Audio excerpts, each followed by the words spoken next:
Madam Clerk, may I please have a roll call? Yes, Madam Chair. Commissioner Anna Hamilton. Here. Commissioner Hank Hughes. Here. Commissioner Justin Green. Here. Commissioner Camila Bustamante. Present. Chair Anna Hansen. Present. You have quorum. If you would please silence your cell phones if people have them on, please. Thank you. We have a quorum. I'm going to go to approval of the agenda, and what I would like to say is that with the presentations, we're going to start with the county attorney, who will be giving a presentation first, and then we will go to Mr. Sid Monroe for the presentation of the petition. So if there's any other changes from staff or from the board? Is there a Pledge of Allegiance or anything like that at this point? Since this is a special meeting, we don't normally do that. Okay. Madam Chair, I move approval of the agenda With changes? with changes, Or with it? with the additions as stated, yes. Second. All those in favor? Aye. Okay. Two, we will go to County Attorney Jeff Young. Thank you. Thank you, Madam Chair, Commissioners. So attached with your board packet is a memo that goes into quite a bit of detail in a number of areas, including traditional historic communities, the history of the Agua Fria traditional historic community in particular, and Area 1B, and the annexation agreements with the city. So on today's BCC agenda, you'll see two items for BCC action.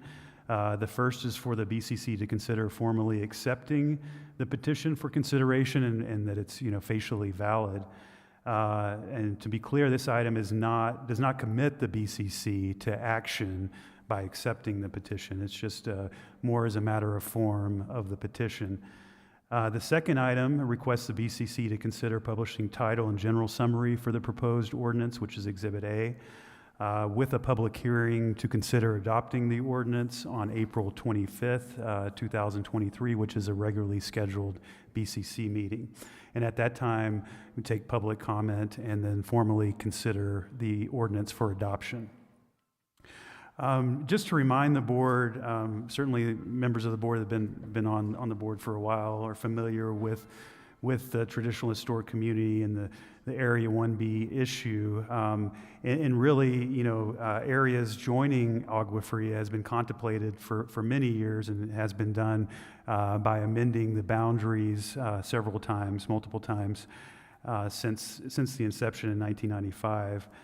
So, again, previous ordinances of the Agua Fria Traditional Historic Community, as well as the community plan, acknowledge that lands adjacent to the current boundaries could petition and request the BCC for inclusion to the Traditional Historic Community, which is the petition before you today. The annexation settlement agreement between the county and the city of Santa Fe expressly recognize that residents in the area shall be permitted to submit a petition or petitions with the Board of County Commissioners to include portions of Area 1 in the Agua Fria Traditional Historic Community prior to annexation. And the original boundaries of the Traditional Historic Community actually included Area 1.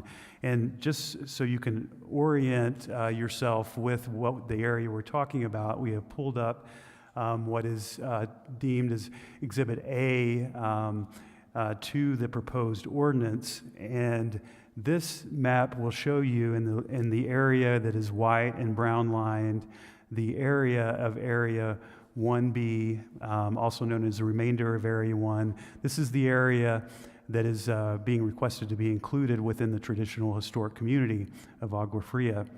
The brown portions are the boundaries of the current Agua Fria Traditional Historic Community. And then you will see the yellow sections are the city of Santa Fe. Just again to orient you with the Area 1B, you see West Alameda Street to the south, and then you see Highway 599 to the north. So it's that area that is under consideration at this point. Also, if we could go to Exhibit C, and the last page of Exhibit C is the actual original boundary of the Agua Fria Traditional Historic Community, and that boundary you can see is fairly expansive. Again, 599, Highway 599 to the north, then you have Airport Road to the south, Sirius Road to the south, and then it goes on up to the right of that map. So that area obviously does include Area 1B as we had looked at in the earlier map. And that map over the years was actually narrowed, but again, it was contemplated that those areas could request and be a part of the traditional historic community. So just to talk about what is a traditional historic community, that designation was created by state law in 1995. And that same year, the village of Agua Fria became actually the first community in the state to be declared a traditional historic community by ordinance. And to qualify as a traditional historic community, an area must be an unincorporated area of the county, be an identifiable village that can be documented as having existed for more than 100 years, include structures or landmarks that are associated with the identity of the specific village, have a distinctive character or traditional quality that can be distinguished from surrounding areas or new developments in the vicinity, and be declared a traditional historic community by ordinance of the Board of County Commissioners. And so, back in 1995, when this community was considered, those factors were met, and the Board of County Commissioners declared the area as a part of the traditional historic community. So the traditional historic community process really begins with a petition signed by 25% or more of the qualified electors of the territory requesting the designation. And that's in MSA 1978 3-21-1D state statute. And so then you might ask, well, what is the legal import of this action? By state law, a traditional historic community may only be annexed by a municipality, such as a city, by petition of a majority of the qualified electors of the territory within the traditional historic community, or by an arbitration method of annexation, again, only upon a petition by a majority of the qualified electors. A traditional historic community is also excluded from the extraterritorial zoning jurisdiction of the adjacent municipality. Instead, it's subject to the zoning jurisdiction of the county in which the greatest portion of the traditional historic community lies, which again is Santa Fe County in this instance. The memo goes in to provide a little more detail on the background of Agua Fria, and again emphasizes the points mentioned earlier, being that the original boundaries included Area 1B, and subsequent ordinances in the community plan for Agua Fria talk about recognizing properties adjacent and contiguous to the boundaries to be included later upon petitioner request. There's also some further information on the annexation agreements with the city and how they've developed over time, and the zoning jurisdiction issues for your review there.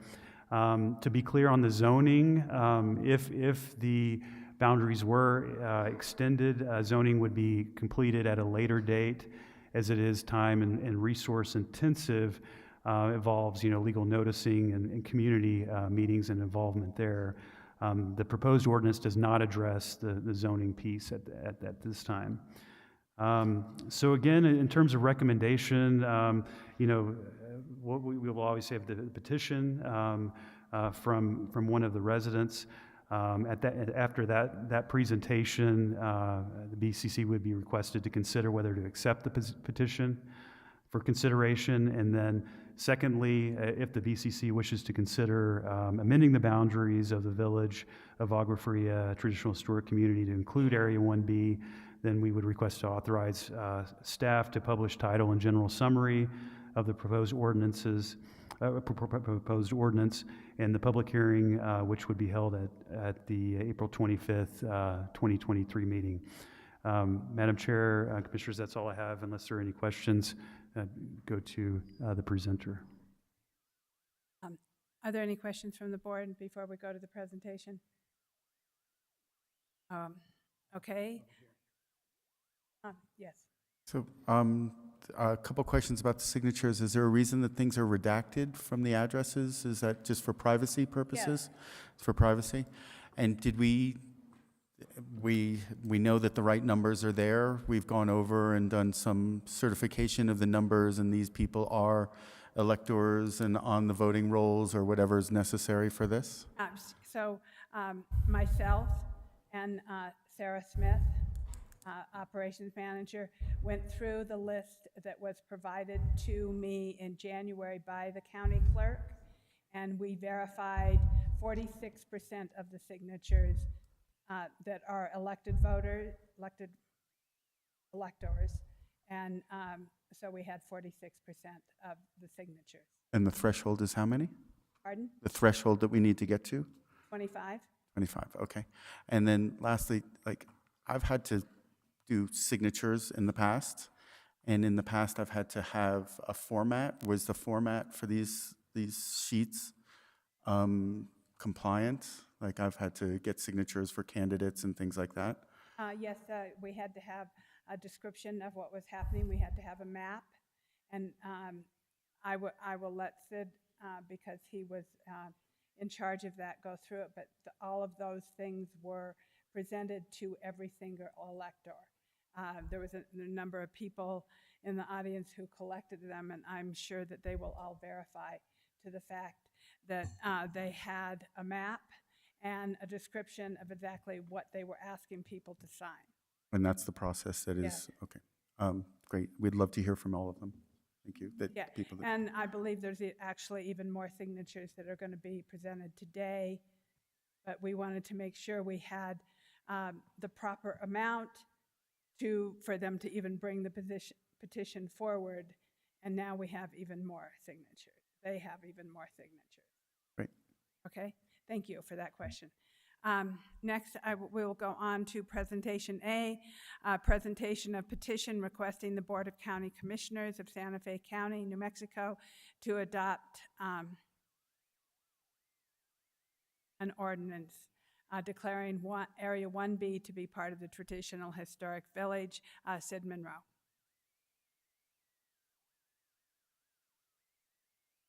Welcome, Sid. You need to turn on the mic so that it has a little green light. Push. Perfect.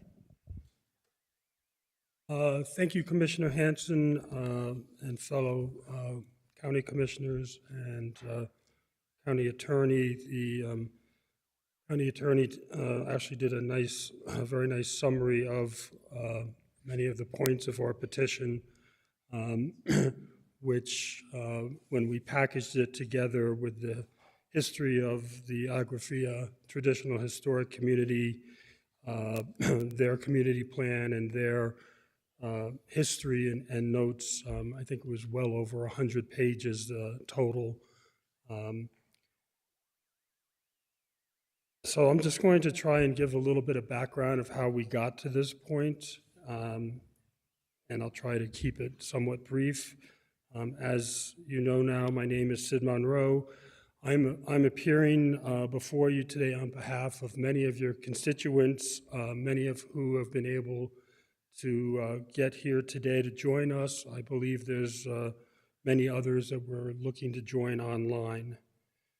I have been a resident homeowner for 20 years with my wife, Michelle, in the Coyote Ridge Road neighborhood, which lies in the so-called Area 1B. For nearly 17 years, we have been involved with many of the other residents from various neighborhoods across the area, which roughly encompasses, as we just heard, from north of West Alameda to 599 and from Chacoma Vista to Cali Nopal, as we have tried to dialogue with the city about the potential annexation. It has been an extremely long, tedious, and frustrating experience. I will try to outline again how we came to present this petition. In late 2006 and early 2007, as part of the settlement agreement between the county and the city A series of public early neighborhood meetings were held for areas slated to be annexed by the city. Area 1 was the only area of more than 10,000 acres scheduled for annexation by the city that did not have an early neighborhood meeting. From the very earliest mention of possible annexation, residents of Area 1 expressed preference for remaining in the county and absolute opposition to being annexed and becoming part of the city. We asked questions of city representatives that to this day remain unanswered. Questions about land use, permits, roads, services, emergency response, water, sewer, and so on. And from the very beginning, the city either ignored or paid lip service to us. Representatives from Area 1 attended literally dozens upon dozens of official meetings from 2006 to 2009. County and city meetings, extraterritorial zoning meetings, ELUA meetings, ELUC meetings, not to mention fruitless meetings with various city personnel and departments, including land use, long-term planning, former city councilors, and now 3 different city mayors. The original annexation agreement stipulated, among many other things, that the rural residential zoning prevalent in the area shall be respected by the city following annexation. Rural residential district zoning definitions and maps were adopted and published by the county, the city, the ELUC, the ELUA. On May 13th, 2009, the city council ignored this and adopted its own zoning for the presumptive Area 1. It was R3. There was no notice. It literally happened in the midst of a city council meeting, without any notice, request for input, or any participation from us residents in the county.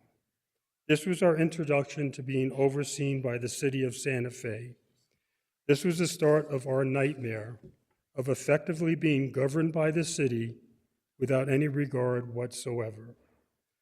Our area had not been annexed. We did not and still do not have any representation within the city. We don't vote for city offices. We do not receive city services.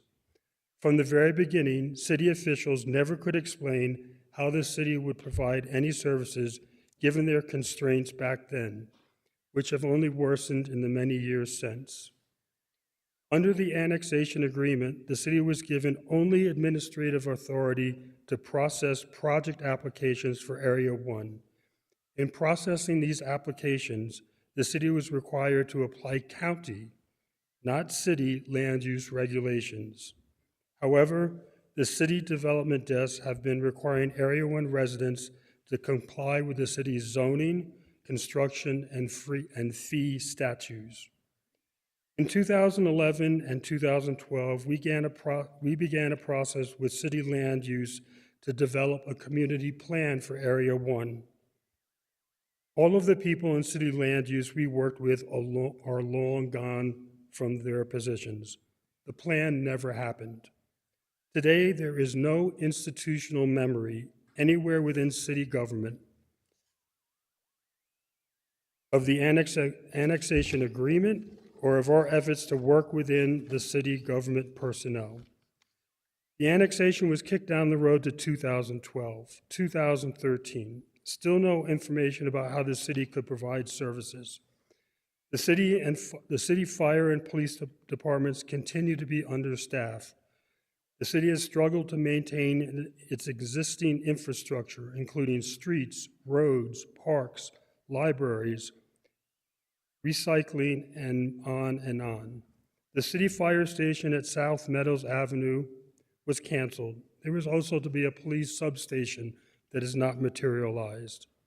It has been 14 years, and there has not been a single example of the vague promises and assurances that we would somehow be better off with wonderful city services and attentive representation in the city. The various city departments refuse often to provide services over the phone when someone in our area calls. They simply say, call the county. Customer service is bad. It takes many of us multiple times between the city and county to figure out who to talk to. City councilors won't give us the time of day. We have to go to city departments for projects, rentals, and other permits and beg for help. We are individual homeowners just trying to live on our properties. We can't promise big developments and lucrative fees to the city. We don't have the power or connections to lobby land use and navigate the so-called system. We have been in a perpetual state of limbo. There is a total lack of planning for the area, and in this regard, we residents are being held hostage. Which brings us about current. What we long for is to have government representation that aligns with our neighborhood needs and characteristics. From day one in 2006, we wanted to remain in the Santa Fe County. We have tried to engage, we have tried to partner, we have tried to dialogue with the city. We have been consistently rebuffed. The original 2006 Agrafia Traditional Historic Village Community Plan recommended amending the traditional historic community boundary to include requests from property owners adjacent to the THC to be allowed to request from the Board of County Commissioners to be included in the traditional historic community. The settlement agreement also allows an exemption to annexation by the city by petitioning to become part of the traditional historic community prior to annexation. In February, we began a word-of-mouth outreach to residents across the area of 1B to feel out this possibility. The response has been overwhelmingly in favor of joining the traditional historic community. We held a few Zoom meetings, and several people walked their neighborhoods to explain the process and gather signatures. Everybody was equipped with a map, cover pages explaining the background and the reason for our petition. And in fact, we have several additional petition signatures with us today as this process is ongoing. It was true democracy in action. It is our sincere hope that you will hear us and approve this ordinance before you today. I would like to make one final point. In just the past couple of days, there have been some posts on social media and some from within the city labeling us as NIMBYs. It is disappointing that after 14 years of inaction, this is how some people from outside of Area 1B choose to engage us. We support the vision statement of the Agrafia Traditional Historic Community and want to work together to preserve, maintain, and accomplish a vision of sustainable, well-planned community where people of all income levels are welcome and where people are able to live and work in harmony with their neighbors. We fervently believe working within the city government structure, as we had before the presumptive annexation, is best for Area 1B. County. County. Need better glasses. Madam Chair, may I ask a question? I'm sorry to interrupt, but it goes to I'd his. like to let him finish, and then you could ask a question. I would like to let him finish also, but I have a point of order that is, he is not a county staff member. Should he be sworn in for his testimony?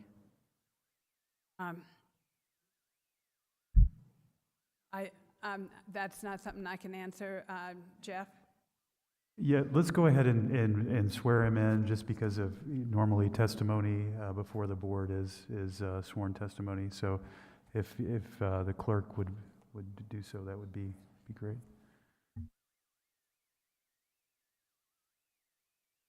Can you state your name and address for the record? Yes, my full name is Sidney Monroe, 710 Coyote Ridge Road. Okay. Santa Fe, New Mexico. Will you raise your right hand and say that I swear to tell the truth and nothing but the truth, and I understand that I am under oath? I swear to tell the truth and nothing but the truth, and I understand that I am under oath, and everything I have said previously is true. Thank you. Just, yeah.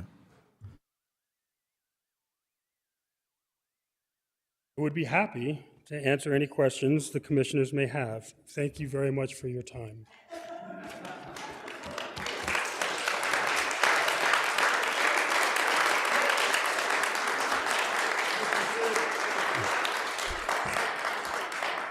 These are the people, it's not me. It's these people and several dozens more.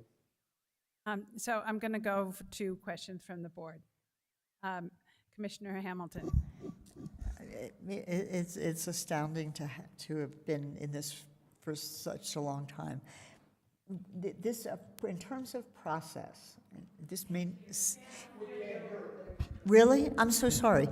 And just in terms of process, there have been questions about, so it's appropriate for them to make petition to us, and everybody in 1B is supporting this. The existing traditional community, are they also on board? Have they been, Yes, so William Mee, approached? William Mee, the president of the Agua Fria Village Association, is present in the Yeah, room. I know. And would you please come up and get sworn in? And there is Oh, a letter from William Mee in your petition package from. Oh, I'm sorry, I apologize. Thank you. Thank you. William Mee, Agua Fria Village Association, 2073 Camino Samuel Montoya, 87507. Raise your right hand. Do you swear to tell the truth, the whole truth, and nothing but the truth? And do you understand that you are under oath? Oh, okay. Go back to the mic. Okay, we need to I hear do. you. Okay, thank you. I have a presentation. I don't know if that'd be just a quick thing. Okay, short. Okay. Commissioner Hanson and commissioners, there was an illusion, a myth, a covenant, and a promise that Phase 3, Area 1B, once annexed, would be a better place to live.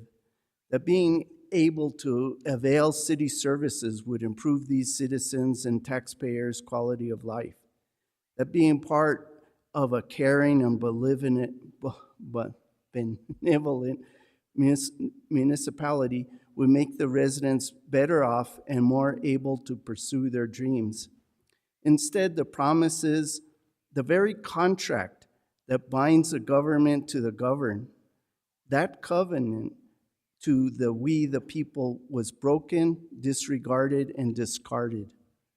So what is being asked here today through this petition is to return Area 1B to the original county ordinances, like number 1996-16, which had it as part of Agua Fria Village in the first place, which we in the traditional historic community welcome and approve of this petition.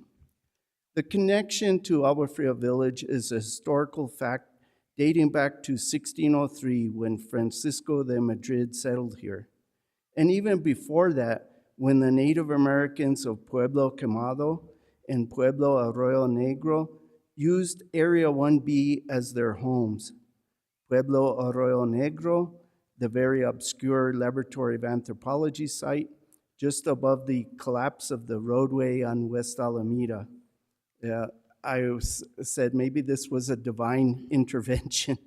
Of course, the majority of settlement was based on the Santa Fe River and the acequias, but the hills of Area 1B provided grazing, firewood, piñon, and herbal remedies, as much a part of Agua Fria Village as anything else. So we ask the Board of County Commissioners to approve this petition and restore the freedom, dignity, and rights of these citizens, the sacred right of self-determination that the Founding Fathers envisioned. Thank you.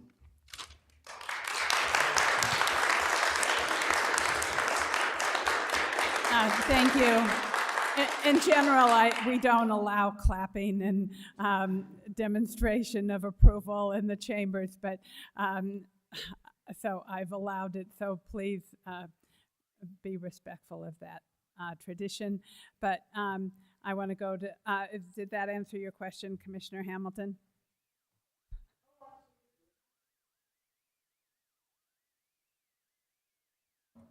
Okay. Commissioner Bustamante? Madam Chair, and I think this question, how many or who in the audience actually participated in the collection of the petition for the 1996-16? For 1996-16, we have a couple of people, and I heard what you said. I think usually there's a little more detail. I've been through this process. I am part of the traditional historic community of La Cienega, so I respect your efforts, and I think it's great. But I think that thinking about these issues is good.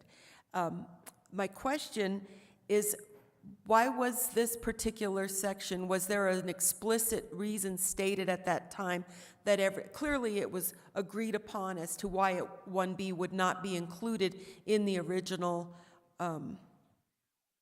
declaration, or what do we call it? Not a declaration of Presumptive city limits. the presumptive city limits. Was it a presumptive city limit in preparation for being annexed, and that's why it was not included in the 1996-16? If there's anyone who could answer that, I'm just wanting to know why that was left out originally in that process. Madam Chair, if I may. Okay, so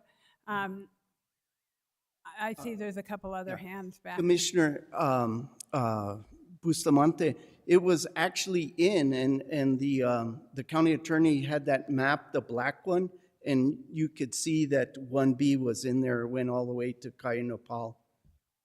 And then, so then the question is, then why was it ultimately left out at that time in 1996?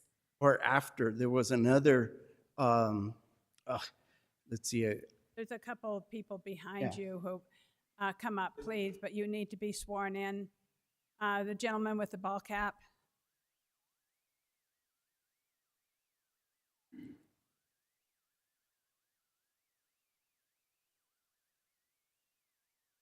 Okay, you're both going to need to be sworn in. My name is Richard Fiedler, and I live on 19 Ruta Sin Nombre. And we've lived in that house since 1989. And we were... That's okay. Just let's get you sworn in. And then- your, My name is Sylvia Fiedler. I live on 19 Ruta Sin Nombre. And, your name. yeah. What? Your name? My name is Celia Karen Fiedler. can you say it into the mic so we can hear it for the record? I was part of the original. No, you Your- have to get sworn Your in. name and your name and address so we can have it for the record. We can't hear you when you don't talk into the mic. We need to hear, yes. Celia Karen Fiedler, 19 Ruta Sin Nombre. Okay, now raise your right hands both, okay? And do you swear to tell the truth, the whole truth, and nothing but the truth, and you understand that you are under oath? I do. Yes, I do. Okay, thank you. I was part of the original conversation that the people from the historic village of Agua Fria had at that time when they were petitioning to become a historic village. And what happened at that point, and I represented our area, but what happened at that time is we were not contiguous. Where we were located was not contiguous with the traditional village. So the traditional village basically said, we're going to ask you guys to step out of this because we don't want this problem to hold up our movement forward to become the traditional historic village. So Okay. that was the last thing we heard.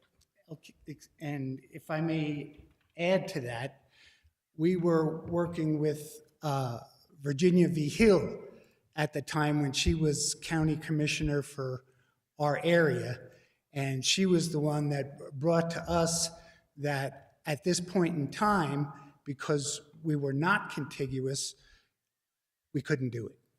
And that's why we weren't included in the 96 So Project.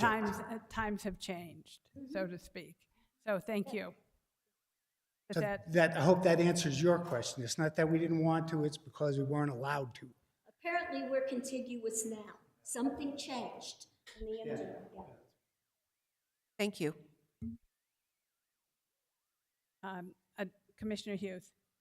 Thank you, Madam Chair, and I just want to thank everybody for coming and putting all the work into this petition, and I'm sure all of us really want to support you, and I don't want to bring up anything too controversial, except that the one concern that has been brought to my attention that I think is at least worth thinking about, and it will certainly come up during the hearing, is whether this action will preclude any opportunities for affordable housing or make it harder in that area. And so I have a couple questions just regarding that. And one is that, are there any large lot owners, like possible developers in this area, and have they been contacted? There are, to my knowledge, at least 3 large undeveloped areas. We, as I alluded to, we're not NIMBYs, we're not anti-growth, we're not anti-affordable housing.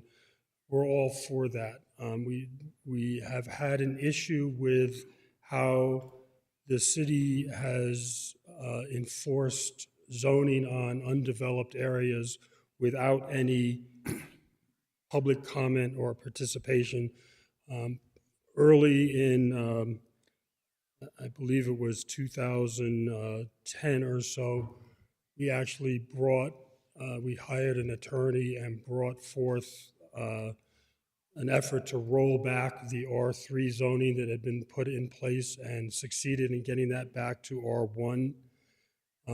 Just because there are so many neighborhoods throughout our area that are more rural, we would like to, one of the attractions to going into the traditional historic community is that they have done extensive land use planning that we can benefit from. And whether it's in the county or the city, there's processes for zoning.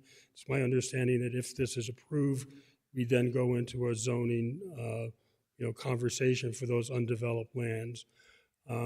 The biggest undeveloped land is now owned by HomeWise. They purchased it at a bankruptcy auction from Michael Herlocker.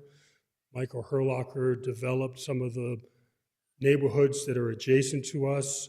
We were extensively in conversation with him about the undeveloped land. I have had conversations with Mike Lofton at HomeWise multiple times. He actually owns the easement for the entrance to our neighborhood. So the dialogues are there. When we go to the city and try to talk to city land use, just nothing. So we're I don't see why this should be perceived as anti-affordable housing or anti-anything.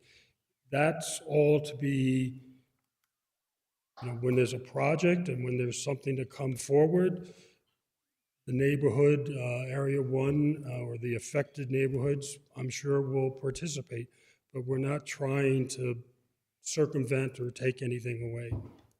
Oh, thank you. And I guess I wonder, is HomeWise aware of this petition? I didn't know of any reason why they needed to be notified of this petition. It's public notice. As I said, we sort of started this. I mean, this was really a very grassroots effort, if you will. We became aware of this possibility, and after 14 years of just nothing being possible, this is what we would like to pursue. Happy to let anybody and everybody know, including HomeWise and any of the other, but they're not residents, we're residents. I mean, and they have representation. They know how to go to the city land use. That's what happened to us on May 13, 2009. 3 owners that are still, well, now it's HomeWise instead of Michael Herlocker.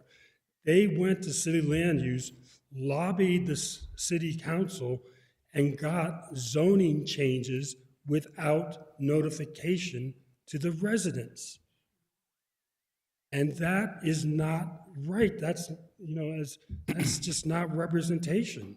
Okay, yeah, thank you. That's answers my question. And I guess my only suggestion would be to head off any possible fight at the public hearing, is maybe you talk to HomeWise and I will be happy, thank you. yeah, and just, explain to them what's going on so that they're not caught off guard and bring up something, controversial. Thank you very much. And just so you know that over the 6 years I've been in office, I have had this discussion with Mike Lofton on a regular basis.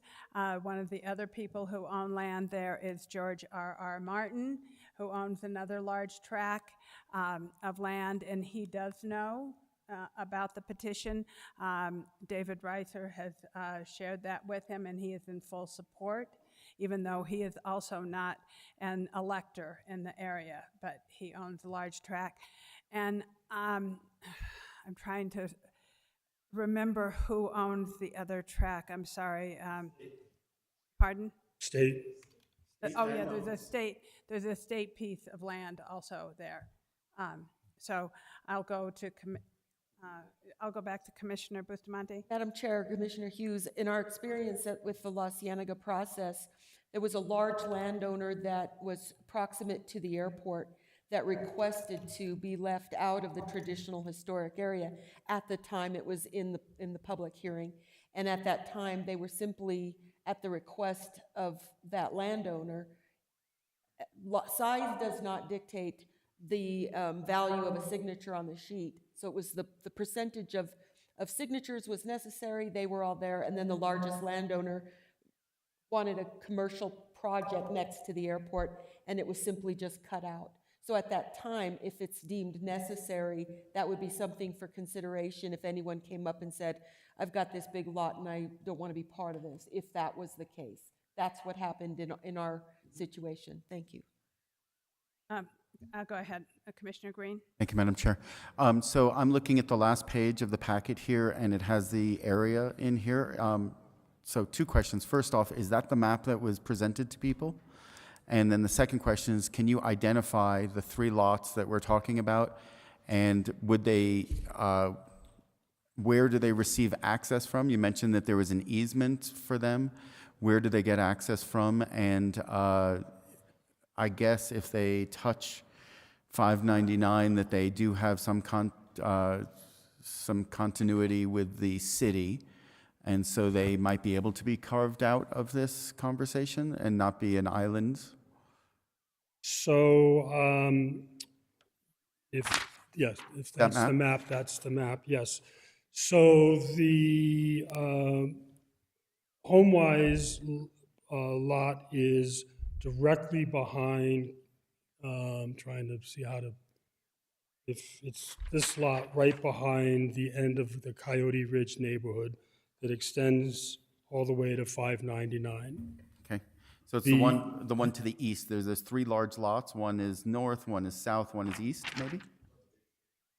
Of the big 3. Yeah, so right there where the cursor is that lot is HomeWise. The lot to the west of it, right there, that is George R.R. Martin. And then just in front of it is Hanson's Lumber, which is a signer to our petition. It's not really a development lot, but it's a lot. So the HomeWise lot does not have an easement. It's just that, from my understanding, that in purchasing that lot, he also got the road, the first part of our road, and in our discussions with him about any plans there, he is aware or knows that Right now, he does not have access from West Alameda, does not have access through our neighborhood roads because it's a private road past his easement. So, and any new development would require two ways of in and out, and that would have to be done through the 599 frontage road, which doesn't extend that far. That's one of the challenges to developing that area, in addition to its steep inclines and numerous washes and arroyos. And I can't specifically, maybe there's somebody here that can identify the state land, but it, I believe the state land is more off of Kai, Nepal, and in that area. correct, yeah, it's in the top right, sort of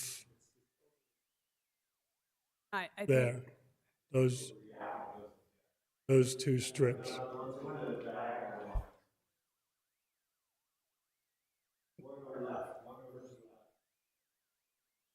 One more, right there. Yeah. Those, and the two below it. and I have told the state land office. It's State Land Office, yeah. Yeah, I have notified them. I mean, again, this is probably for a future, when development, but as we all know, West Alameda is not, not exactly ready for more traffic. Sorry, Madam Chair, did you notify HomeWise?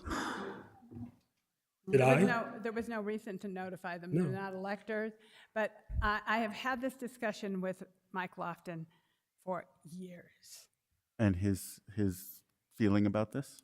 He said he's worked in the county when he bought this piece of land. He also bought the land that Teresa is on. And he works in the county all the time, and he doesn't have, at that point, he didn't have any issue with it. Great. And then the city has a current zoning that allows for 2 additional dwelling units, ADUs, on any city lot. And this would then revert to a county land use that would not allow that.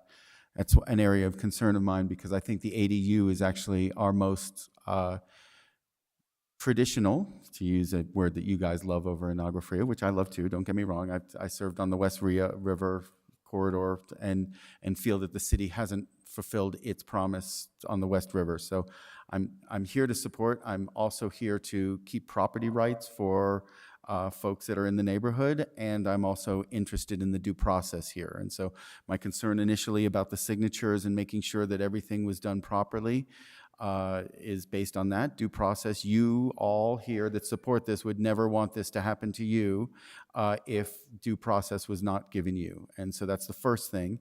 I find that these signatures were done. It's a great job. You guys have hustled in the middle of winter to go door to door and get these signatures out there.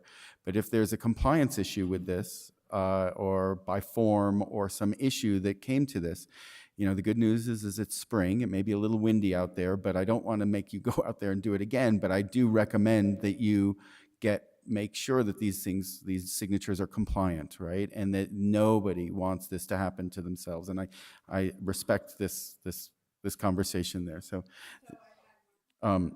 Commissioner Green, I also want you to know that every single person on this list received a letter from our legal office of notifying them of this opportunity. And if you would like a copy of that letter, I have one. And so that was the first step. So every single elector in this area was sent a letter, okay? Okay. And then they went and they got the signatures with what was required, a map, a description of what they were doing, and a history. And so, and we checked with the county attorney, I did beforehand, to make sure that this was the proper vehicle for them to collect signatures. None of this was done without checking with the county attorney, although he only advised me, he did not advise them. He told me that this was the proper way to do this. Okay. great. It's And due process. we tried to be diligent in doing this the right way, although we've never done it before, but followed, what we were told we needed to do. I believe it is 100% in compliance. I appreciate that. Thank you very much. I'd love to hear that from, I hope that the powers that be, both our attorney and the attorneys at the city, don't disagree. So, thank you. We can't guarantee what the city decides. So with that, I would like to know, I would like to just make a motion, since this is my district, to approve of the petition requesting the Board of County Commissioners of New Mexico accept the ordinance of 1B to go to a publish and title of general summary. Madam Chair, is there anyone in the audience who is opposed? I would Okay, to so just is there, ask for that. first of all, is there anybody in the audience who is opposed? On WebEx? Thank you. Is there anybody, would you, all those in favor, please raise your hand? Thank you. Yeah, so I make a motion to accept the petition. Go ahead for the second, but Okay, for under discussion. You mentioned that there were some additional that we would want to have Yeah, submitted there's, as part of this. and as part of the motion, can I accept additional petitions? Well, if they're not, if you, Well, we'll verify them. We right. can't- I mean, I think we have plenty of signatures. I think the additional ones are just No, icing they're on the cake. necessary. Okay. Madam Chair, as an amendment, Madam Chair, as an amendment to your proposal, a friendly amendment to also include additional petitions as signatures as they come in, and once they are verified, they would be part of this motion. Thank you. I accept that. Person who's second? Okay, so all those in favor, say aye. Aye. Aye. Opposed? So there's no one opposed. Thank you very much. The next is to request authorization to publish title and general summary of an ordinance amending ordinance 1996-16, 2004-1, and 2006-12, and 2008-18 by revising the boundary of the village of the traditional historic village community and declaring a 1B to be included within the village of the Agua Fria Traditional Historic Community. Madam Chair, I'd like to motion to authorize the published title and general summary of the ordinance 2023 with a new number, amending ordinances 1996-16, 2004-1, 2006-12, and 2008-18 by revising the boundary of the village of Agua Fria Traditional Historic Community and declaring Area 1B to be included within the village of Agua Fria Traditional Historic Community. Second? Okay, all those in favor? Aye. Aye. Aye. Opposed? Okay, thank you very much. The next hearing on this will be April 25th. I hope to see you all in the chambers again. It will be at 5 o'clock in the evening or after 5. I want to, there's a few announcements I'd like to make. One, Congresswoman Teresa Ledger Fernandez called me a few days ago to let me know that she has earmarked $1.5 million for our electrical upgrades to the Santa Fe housing. So that is now what she is going to put in the budget for her earmark. So I thanked her and was grateful for her call. And I also want to thank all the commissioners for being present last night at the town hall that I held with DOE and NNSA.